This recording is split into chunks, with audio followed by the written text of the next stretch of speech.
I'll enjoy it a little bit more now that the recruiting's done.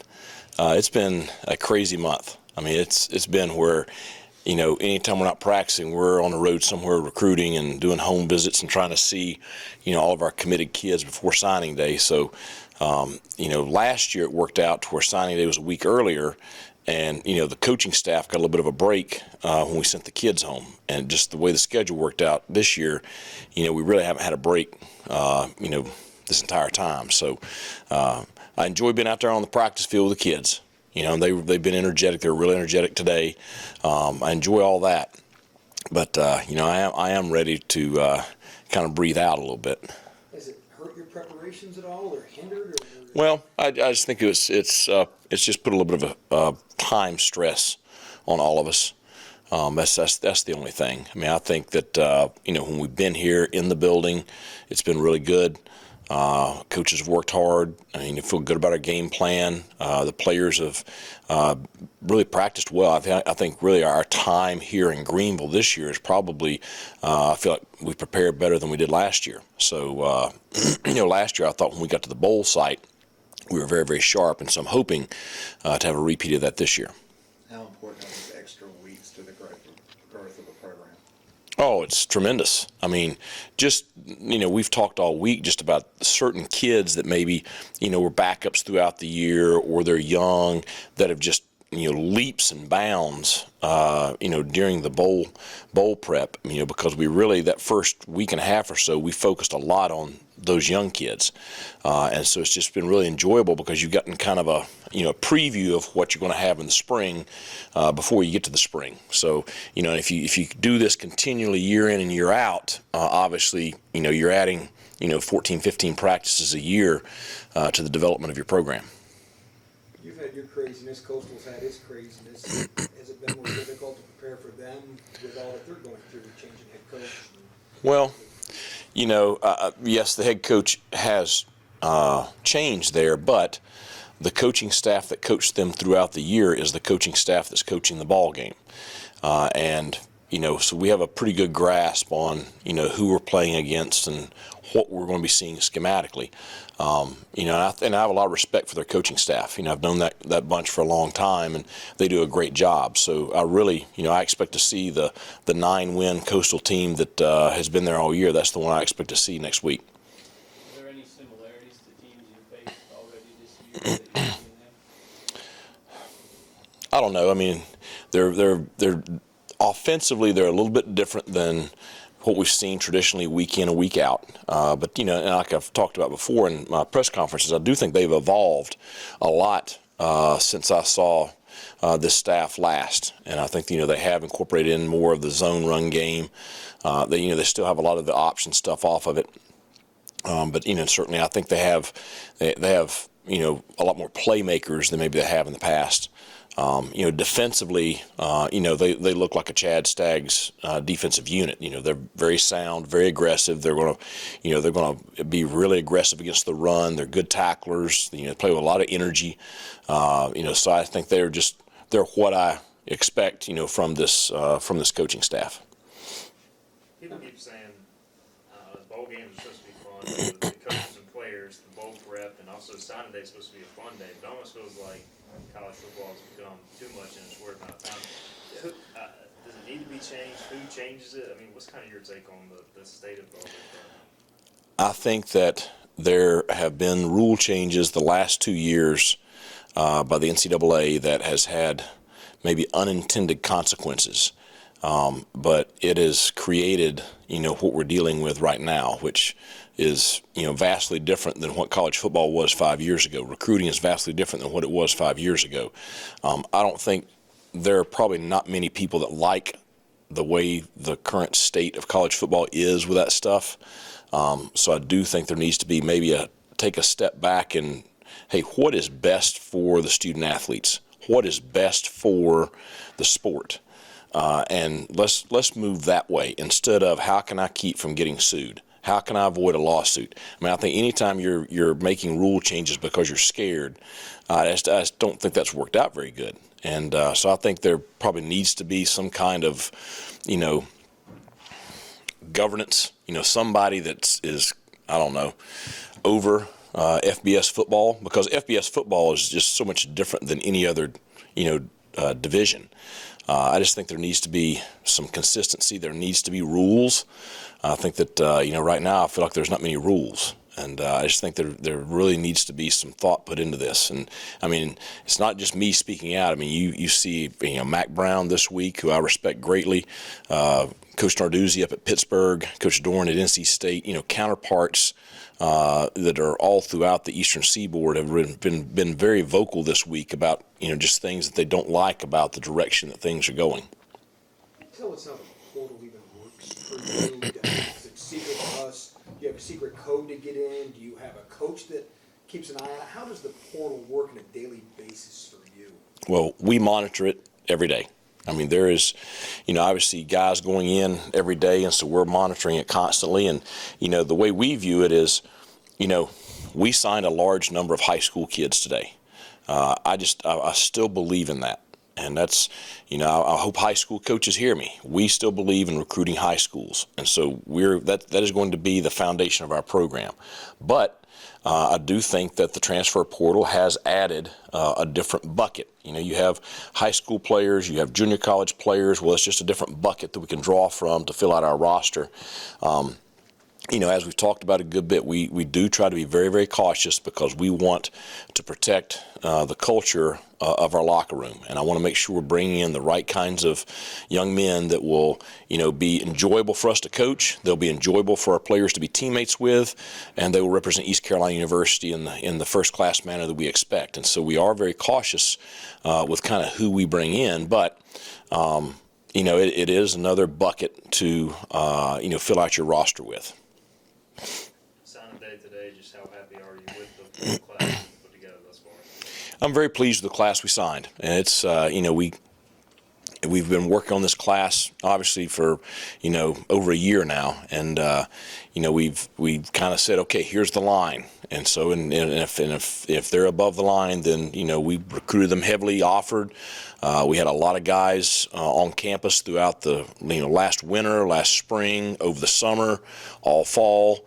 And felt really good about our class of committed players, and so I really like the group that has signed with us. We're not quite finished yet. Expect a couple of more today. We'll also either later today or tomorrow announce a small group of transfers that have already signed their paperwork with us as well. And, and that'll continue. So this is, I told the players in here earlier today that, we signed, 14 guys that will be added to our roster. I expect that to, be a little bit higher by the end of the day. And, some of those guys will be here in January. And so, yes, we're finishing up the 2022 season, but we're also, well into building the roster for 2023. Receiver, a big emphasis for this class, just those three guys. Malik, and how happy are you with those? Very. Starting, I'll start with the tallest first, Malik. Just dynamic player. He's a kid that has a ton of ability. Just really, a good kid. Just really have enjoyed getting to know him and his grandparents, and they've been here for multiple games. I went down and saw them maybe a week and a half ago at their home. Grandma cooked me a fantastic meal. Had some good pecan pie along with that. So, but I think he's got a very bright future. I think anybody that watches his film, you can see he's got a chance to be a special player in this league. When you look at Zion and Nate, a little bit more slot receiver type bodies, a little bit different. Nate, has, electric speed. A big play guy, will be an impact in the return game as well. Excited about him. Zion, I love that kid. I'm just telling you, when he came last summer to camp, and, he had tweaked his hamstring at another camp a few days earlier, and out there on that field, and we had a large group of kids there that day. I mean, they had to make him get out. I mean, he would take every rep he could get on offense, then he'd flip over and he'd play corner on defense. And to be honest, he dominated that camp that day. And that was the day I said, that kid's got, he's got that dog in him. And, he's got that, he may not be the biggest guy in the world. He's got great hands. He has very good speed. And he has that mentality to compete and play. And I do think he has a chance because of his mentality to possibly play early. Another area that I really like to address was defensive end, or that edge position with Jenkins and Davis. Those two guys seem to stand out. Just what are your thoughts? DeMorris, love his length, love his athleticism. I'm going to make it to a basketball game eventually. I used my one visit before signing day to go see him and his mom. So now that we're beyond signing day, I want to go see him play basketball. He claims he's a really good basketball player. I think he is, but it's just a really special athlete with great length. I think he's going to be able to do a lot of things. It's going to be interesting to see how much he grows and fills out as to whether he's going to be playing, the field end or the rush. I think Kieran, a little bit different body type, has a tremendous motor, extremely physical, tough guy. He's going to be one of those, Chad Stevens type guys that just is a relentless competitor. And so very, very pleased with those two guys. Any big areas, needs that you kind of see going forward, whether it's the portal or other additions, as you look towards 2023 that y'all can fill? Well, I still think we need to kind of finish up offensive line. Probably looking for a couple of guys there. You may see us take one or two skilled players on offense. Still, defensively, I feel like possibly by the end of the week we may be about set there. I really like the core of guys, and I think we have a good mix of young and old. I really like the young linebackers we signed today. Julian and DJ, I think, have a chance to be really good players in this league. But it is going to be, it's going to be a few years, probably before they're ready to be the guy. I don't know. Same thing I tell all freshmen. Listen, hey, you'll play when you're ready. It's if you come in and you're the best player, out of the gate year one, then have at it. The best players will play. But you don't want to put too much pressure on a young player and play them before they're ready. So, but really like those two guys right there. And Raheem at quarterback, I know it'll be early, but going to the spring, you only have Flynn, Mason, and him, so he could get some work early. We've debated on bringing another quarterback in for the spring, but the more I've looked at it, I didn't really see the right guy for that room. Obviously, we feel very, very good about Mason Garcia. And he's the next quarterback here at East Carolina University, and so I want to make sure that we do a great job continuing to develop him. He has been awesome during these bowl preps, with his performance and just everything. And Raheem, I recruited him to tell him you're the next one up. And so the advantage of only having three there in the room with Alex added in is that, Raheem is going to get coached and developed this spring. And I think that's the plus of staying at three. I do think we need four going into the season. So we'll be on the lookout for another guy to add to that room in time, but really like the three that we're going to have in the spring. Coach, you know how big football is here in the East, obviously, and Bryce Weaver signing with you today. Can you just tell us, what you've seen out of him? I love that kid. That's the first thing I'll tell you. I mean, there's something about him. Another one that claims he's a really good basketball player. He may have been more of my kind of basketball player. I think I fouled out more games than I did anything else. But he had seeing him. I remember when I first met him, probably his sophomore year. He came to our O-line D-line camp, and just meeting him out there on the field, and just I wondered that day, because Nate over at Conley had told me, he's going to be a really good, a good lineman in time. And you just wondered how is he going to develop physically. But just seeing how his body has changed, especially in the last year, I think even since he committed to us, he's continued to grow. He has good height. He is very athletic. He is a big kid. I mean, he's a 300-pounder right now, and he's still a senior in high school. I think that he's going to be a guy that'll probably be a multiple-year starter for us, and I think he's got a very high ceiling. So, as excited as I am about him physically, though, just his character and his family, I've enjoyed getting to know them, and I just think it's an awesome deal having him sign here. Coach, I feel like with just the nature of sports, there's always just another group kind of pushing you ready to play. And I think maybe this day, this kind of maybe reminds you more of that, like the players. So I guess what's their reaction? You see an extra bump in competitiveness maybe, or just when you tell them, hey, there's an extra 15, 20 guys going to be joining you soon? Well, it's, playing time's always the thing you have to manage. And it's always something everybody wants to play. There's 120 guys in this locker room, and there's only 11 that are on the field at a time, and that it is what it is. And it's a thing where we try to run it the way I think it should be run, and in that you earn your playing time on that field. And I think that has treated us well over the years. Every day you're out there competing. I tell the players they decide who starts. They decide who plays, by their performance on the practice field. And then, once they get their opportunities in the game, their performance in the game. But certainly anytime you bring in a group of new players, obviously, they're all competing for the same spots. And so I do think that competitive edge is something that is good for our program. That's the big thing I want in our quarterback room is we've got to make sure that we have guys in there to push Mason, because he's got to continue to develop. But that's the great thing with Raheem coming in. He's going to have Alex and Mason in there to push him, because I do think Raheem's got a great upside. But it's we talked a while ago about the way things changing in our sport. There are certain things that we're going to do things that way, and we're going to try to be very clear and honest with our players at all times, and we're going to try to do things right. Try to make sure that they have the things here to support them and help them develop and grow, and we all have the same goals. I want to see them develop into the very best player on the field that they can possibly be based on that God-given talent. I want to see them graduate from East Carolina University with a degree. I don't care what it's in. Okay, and I told one the other day, I said, nobody's asked me my GPA since I graduated college, so just make sure you get the degree.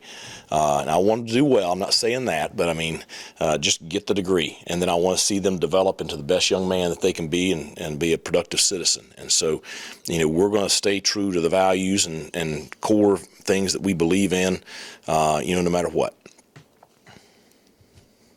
Anything else for Coach? All right, appreciate you guys. Not one thing happening, just another boring day in the life of college football. How have you guys just been juggling, getting ready for the bowl game and also dealing with Sunday? Well, you see my eyes? That means you ain't been sleeping much. You've been working a lot. It's crazy. Somebody said it's Christmas. Is that true? You know what I'm saying? I hope not. Maybe I do hope it is. It's been one of those deals where we've just tried to stay in touch with the kids, as much as we can, obviously by the phone. There's a lot of ways to talk to the kids, but we've been out. Whenever we didn't practice, we've been out on the road. So a lot of times we've just had to come in from practice and, grab a shower and go hit the road, and there's been people flying everywhere. We've been very fortunate that we've had a lot of good alumni out there that have gotten us a plane for the head coach so that he's been able to get the places he needs to be able to get and then get back, because literally there were weekends like Saturday when we had recruits in and we're in here, trying to entertain those guys and get them toured and trying to get their information, and coach would have breakfast with a group, go hop on a plane, fly a couple states away, make 2 visits, fly back before the recruits ever knew he was gone, because they would be position meeting or doing academics or, having maybe another meal that he didn't attend, but he was back for the other meal. I don't think they ever knew he was gone. So that's been a big key in it right there, having that plane. But it's just been, we've had to kind of just jam it in there. The fun part's been actually getting out there on the field and having a chance to practice a little bit. I think everybody's happy then. When you get back in, you got a lot of work to do, though. We were just reminiscing a little bit about that, how the bowl experience has changed with sometimes it's dates, sometimes it's other things. Yeah. How much has it changed with you of enjoying this bowl experience? Well, I am, but you do have to tell yourself from time to time, let's enjoy this a little bit, because this is a lot better than not going.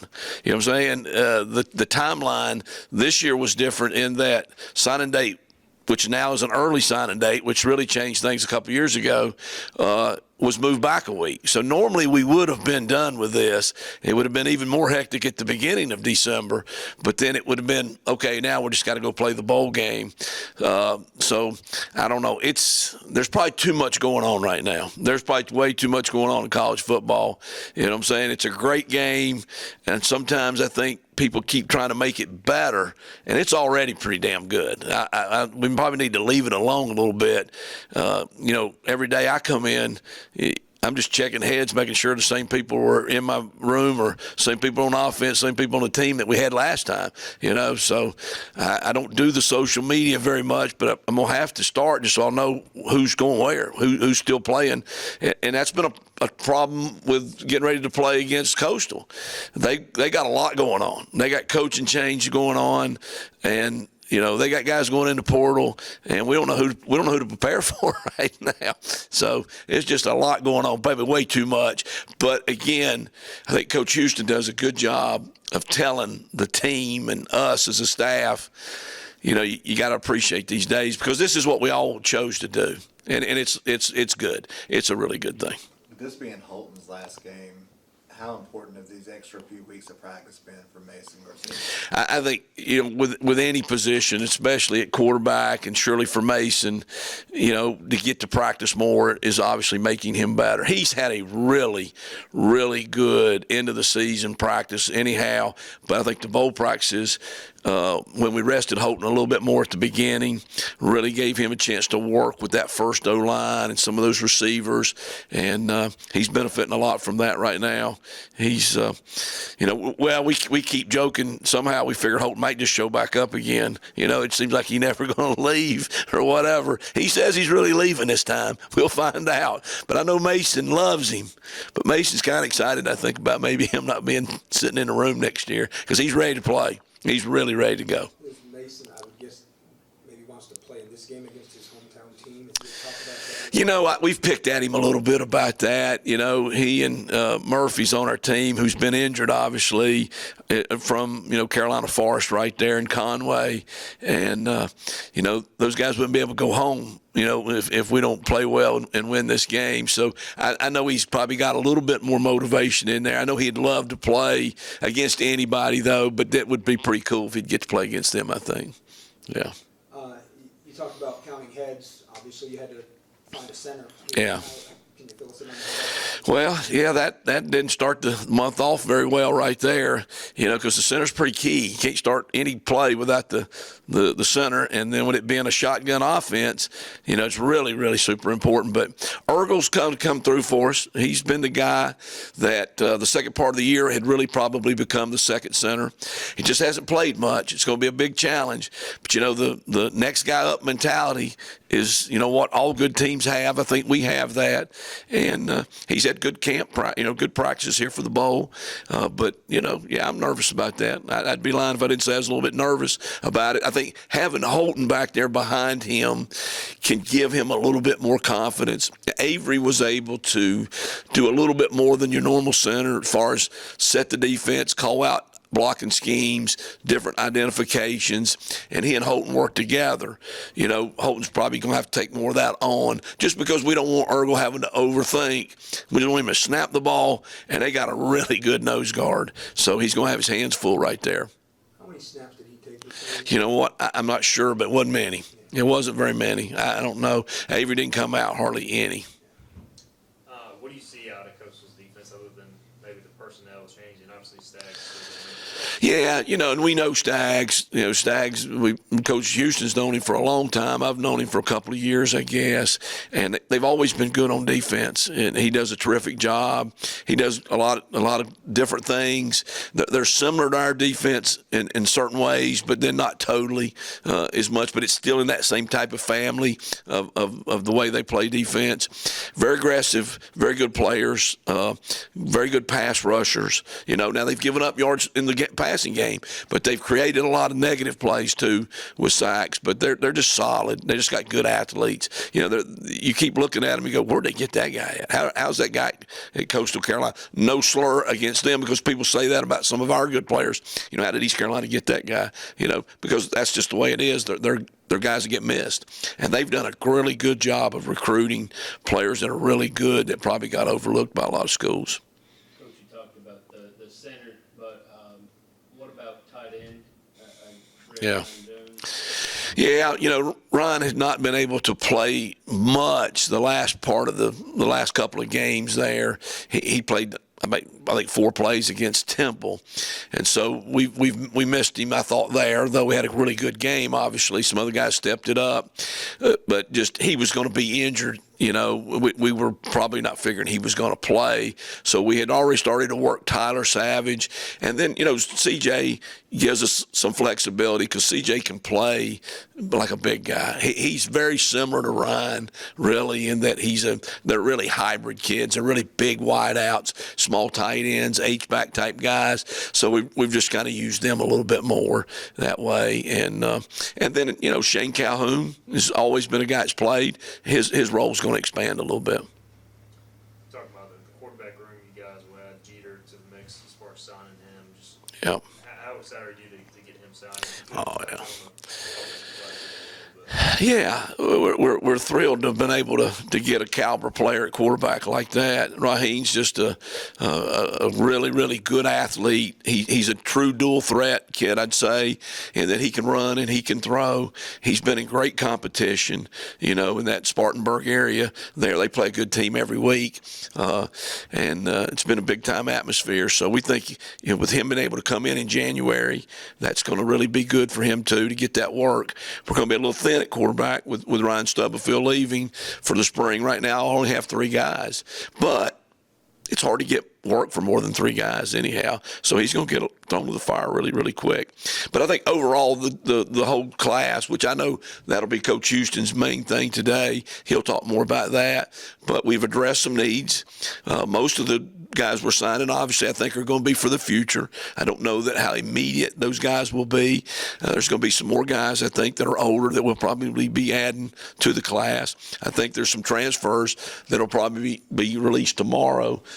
They're not going to overshadow the guys signing today. I think they're going to release that tomorrow.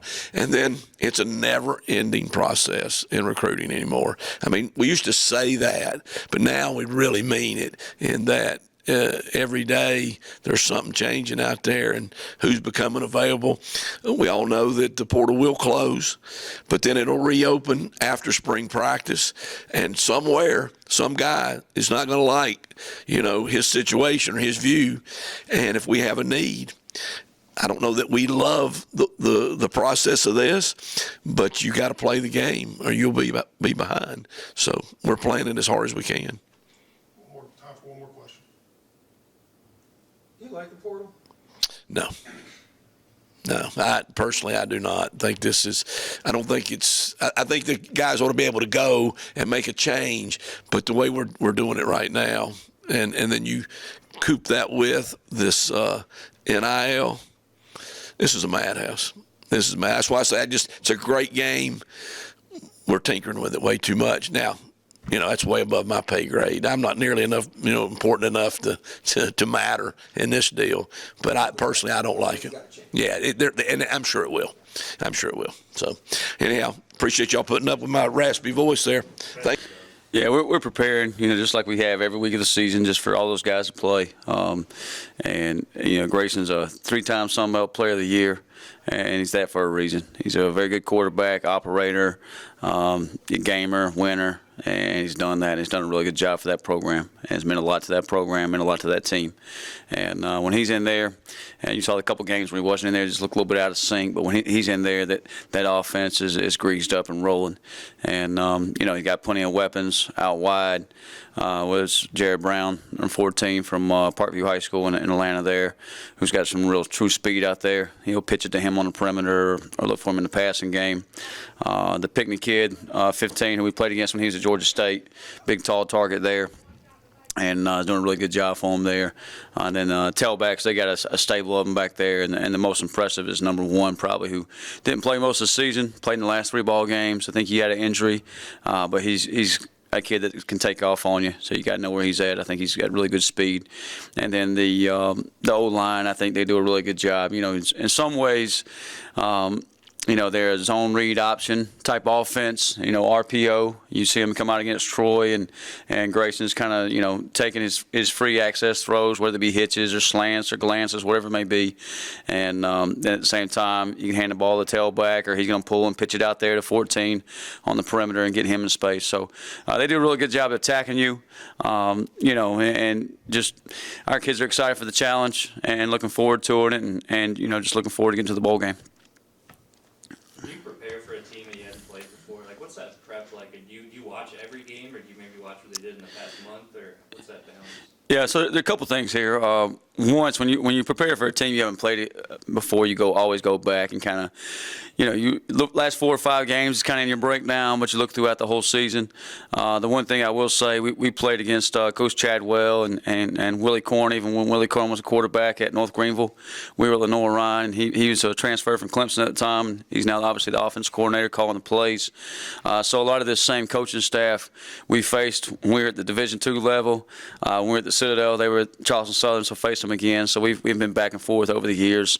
They've evolved offensively. We've evolved defensively as well. So some familiarity there, and you can kind of see just certain parts of their offense is still there. The belly. You know, they've also changed a little bit where they're a little more 11 personnel based, but you can just kind of go back and see where they've kind of grown throughout the year. And, you know, every team changes throughout the season. You know, you don't necessarily start out the season and finish the season being the same type of offense or same type of defense or whatever it may be. You may find out that, hey, maybe we got to get the ball to Jared Brown 14, and maybe you're becoming more of an 11 personnel football team, where in the past they were more 20, 21 personnel based. And maybe that's because number 1 was out with an injury too. So I think they've changed a little bit throughout the season, done a nice job there of doing that. But that's kind of where we are with those guys. Just, you know, we looked at the whole season, but you also kind of have some familiarity with those guys just going back through the years. Coach, you guys have stopped the run all year. Teams are now kind of throwing the ball more. Is that, do you like overanalyze that with this much time between games, or how do you kind of balance? Yeah. Before the you know, the bowl team, the bowl game got announced and all that type of stuff, you were looking at, you know, different opponents and who you might play and changing things up. I think all our philosophy has always been for years, stop the run first, and that's kind of foremost. And you know, looking back at the last couple of weeks of the season, it was almost people knew you could stop the run, so they quit trying to run the football and just kind of air it out. And so we were looking at some things that we could possibly do and change some things up, you know, whether it's package things, put more DBs on the field, do some different things there to help that out. You know, then the bowl game gets announced, and it's Coastal, who's, you know, they're averaging over 150 yards rushing, whatever it may be, and they're more of a running football team, going to run the ball 70-80% of the time. So that, you know, then you don't necessarily worry about those type of things. But just as a factor, it's just kind of moving forward. Just, hey, in our mindset, what do we need to adjust? What do we need to you know, offset a little bit? Because it is a pass-heavy league right now. I think even more so with the guys coming in for next year. I think we're going to see more and more guys spread you out, try to throw the football. So you just got to keep that moving forward. And I think that's just the game of football. It's always evolving, always changing. I mean, you know, 15, 20 years ago, everything was under center and everybody huddled, and now all of a sudden nobody huddles, and now a few guys are going back to the huddle, and now like, oh, they're back in the huddle, so what do you do now? So it's always changing. So it's always a game, and you'll see more change over the next couple of years. Today, just I guess with your position specifically, a couple linebackers, Julian Davis and DJ Johnson. How are you guys on? Yeah, I think Coach is going to comment on all those guys, but just, you know, I can speak generally as just you know, a defensive group, linebacker group. Just really excited about those guys that we're going to have added to our program, and I think we just really solid character guys as well as good athletes and good football players as well. So.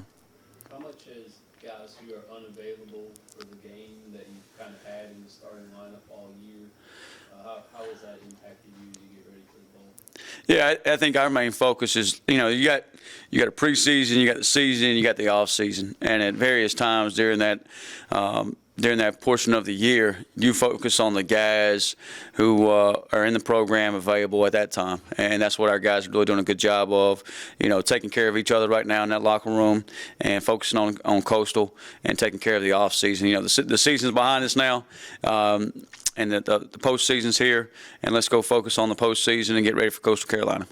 Are these extra weeks of practice the most important part of making the ball? I think that there's a couple things, right? It's nice to be spending Christmas with each other, and just the fellowship and the camaraderie you have with each other.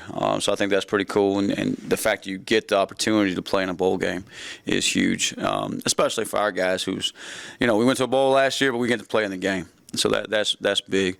I think for our younger guys and developing those guys and just doing some different things there is big, and just they're being around ball, an extra couple weeks as compared to a team that doesn't make a bowl game. That gives you an advantage.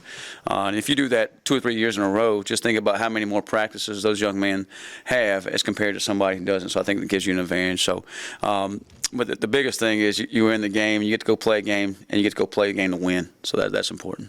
Is there someone on your side of the ball that from day one of camp till now that you think off the top of your head has improved the most over this time, and you've been the most happy with their improvement over this season? Yeah, I think there's several. I mean, just, you could go through a list of guys, just kind of, hey, he's done a really good job. Maybe it's not showing up on Saturdays yet and showing up on game day yet. Siobhan Revel is one that continues in practice, and he's just a big, long corner. And in preseason camp, he struggled through a few injuries and stayed banged up here and there. And we were able to, do some things there throughout the season with him. But just his length and his athleticism, just moving forward. We may not see it necessarily in the bowl game, but I think, moving forward for next fall, he really gives you a lot of hope that he's a type of corner, really that those Cincinnati guys used to play with. And he's got that athleticism, he's got that size. So I would say he's probably the one that comes to mind first, but there's a whole crew of them. Time for one more question. Thanks, Coach. Hey, appreciate you guys. Merry Christmas.